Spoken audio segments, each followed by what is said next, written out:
They travel thousands of miles, even crossing oceans along the way. And as they migrate, birds connect our world. In the summer, they call our backyards and our forests their home. But at other times of the year, they must fly south, to tropical and subtropical parts of the world where they can find warmth and food during the cold winter months.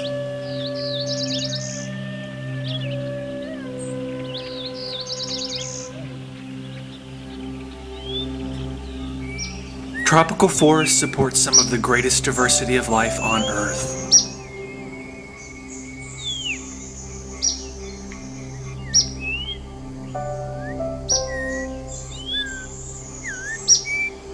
But these same areas also produce one of the most valuable commodities on Earth: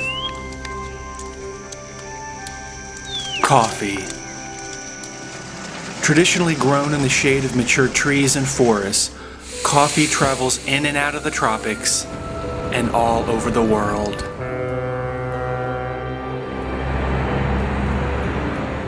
People drink nearly 1 billion cups of it every day.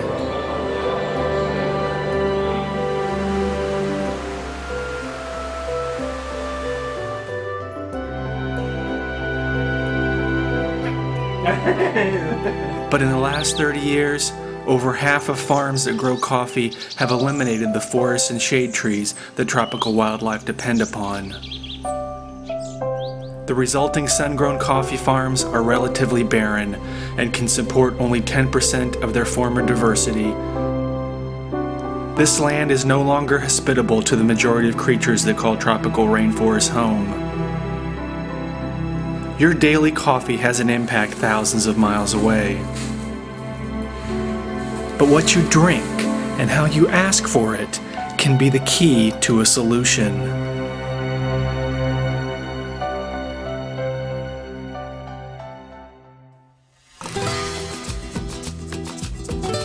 In the foothills of the Andes Mountains in northern Colombia, the rainfall is high and the climate is warm, which create perfect conditions for growing coffee.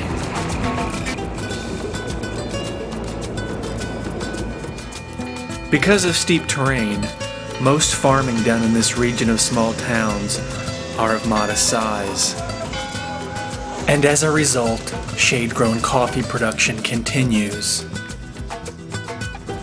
Sun-grown coffee grows faster, but also requires chemical fertilizers and other agents to produce more beans.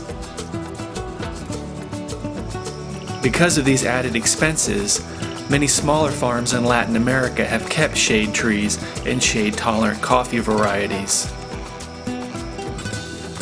On these family-owned farms, more so than the larger corporate ones, the health and value of the land is appreciated as it is passed on to new generations.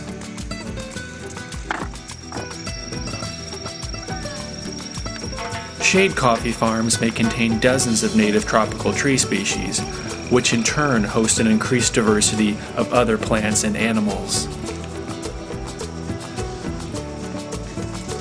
Once picked, the beans are mechanically separated from their red skins.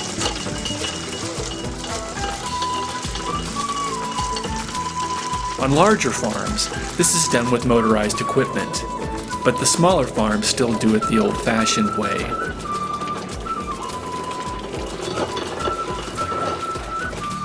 Sliding roof panels are pulled back to open drying platforms, where the husked beans are spread out to dry in the sun. Shade-grown beans mature at a slower rate than the sun-grown varieties, which increase their sugar content as well as their flavor. Regardless of whether it's grown on a large or small farm, shade coffee helps maintain a landscape that includes trees. 97% of the coffee produced today comes from sun plantations. Bare soil is often exposed in these plots, increasing erosion and the loss of nutrients. And higher temperatures associated with climate change appear to impact sun coffee varieties more so than their shade-protected counterparts. The hotter it gets, the smaller the sun-grown coffee crop is likely to be. But in the protected shade of trees, coffee not only thrives without pesticides and fertilizers, it helps provide habitat for 2/3 of the birds, for example, found in untouched tropical rainforests. Other benefits, such as clean and persistent water flow, come along with the trees as well. Conservation groups, such as Pro Aves in Colombia, protect critical habitat in coffee-growing regions. In addition, they have purchased a plantation with plans to use it to promote shade-grown coffee techniques to area farmers. They have also established a native tree nursery which is used to help reforest wildlife corridors and ultimately sun-grown coffee plantations. Pro Aves makes these natural areas open and accessible to others to help raise awareness of the ties between wildlife, forests, and coffee production.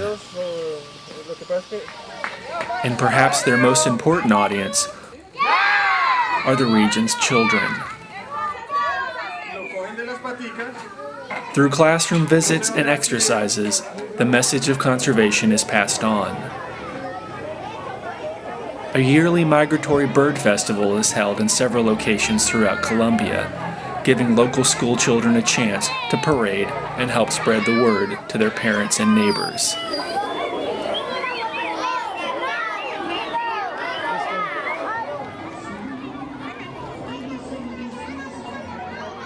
One of the most important messages is how their local forests and farms impact birds that migrate from thousands of miles away. And in turn, how a forest thousands of miles away from Colombia can affect the birds they see outside their window. Migratory birds connect distant parts of the world.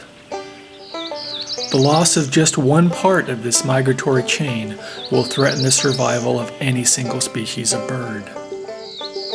Many of the birds that winter in Latin America return to the Appalachian Mountains of the United States in spring to mate and raise their young.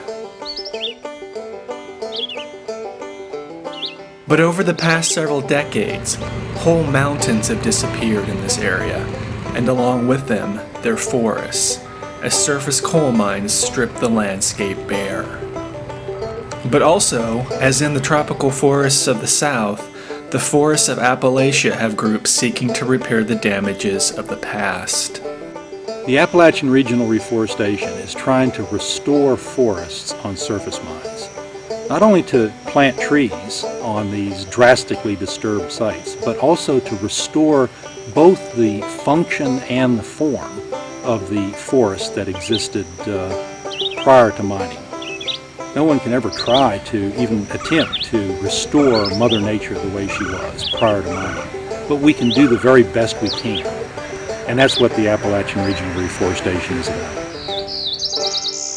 Hola, mi nombre es Elsie Joana, tengo 17 años, estudio en el Colegio Integrado Camilo Torres. Birds and coffee, like a letter, connect distant parts of the world.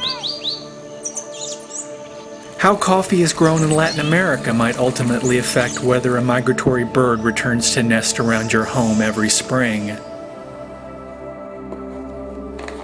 And how coal is mined in Kentucky or West Virginia might impact what birds school children in Colombia are familiar with.